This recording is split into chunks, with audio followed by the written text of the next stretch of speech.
আসসালামু আলাইকুম। কী অবস্থা সকলের? আমি দুইটা কথা বলার জন্য আসছি। আমি প্রথমে বলি, আমি কোনো রাজনীতিবিদ না, আমি কোনো রাজনীতি করি না। আমি একজন সাধারণ বাংলাদেশের সাধারণ পাবলিক আর কি। আমি আওয়ামী লীগের ভাইদেরকে দুইটা কথা বলতাম আর কি। প্রথমত কথা হচ্ছে, আমরা যা অত্যাচার, অবিচার, মানুষের জুর জুলুম, এগুলো আমাদের পছন্দ না। এখন বাংলাদেশ নতুন করে স্বাধীন হয়েছে, আওয়ামী লীগের ভাইদের উপরে অত্যাচার, জুলুম, অবিচার হইতেছে। এটা আসলে কোনোভাবে কাম্য না। অত্যাচার, জুলুম এগুলো আমাদের পছন্দ না।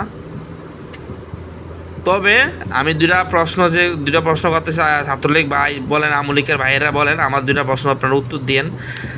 এই যে আপনারা 2 দিন 3 দিন হয়েছে দেশ স্বাধীন হয়েছে, আপনাদের উপর অত্যাচার বিচার হইতেছে, আপনারা ধৈর্যহারা হয়ে গেছেন। আজকে 15-16 বছর ধরে আপনারা আমাদের সাধারণ জনগণের উপরে কত ধরনের অত্যাচার বিচার করছেন, এটা কি খেয়াল করছেন আপনারা?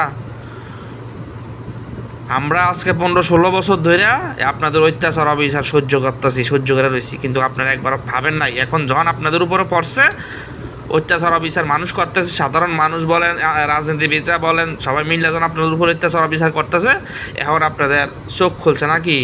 এর থেকে বেশি অত্যাচার অবিচার আমাদের উপরে করছেন আপনারা। আওয়ামী লীগ বলেন, ছাত্রলীগ বলেন, যুবলীগ বলেন, যাই কিছু বলেন, সবাই মিলে জিলে আমাদের সাধারণ মানুষদের উপর আপনারা অত্যাচার করছেন। ওইটা কি ঠিক করছিলেন?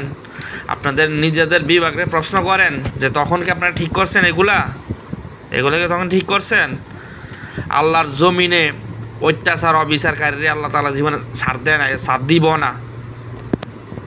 এটার যার জলিমান প্রমাণ আবার তো আপনারা দেখছেন।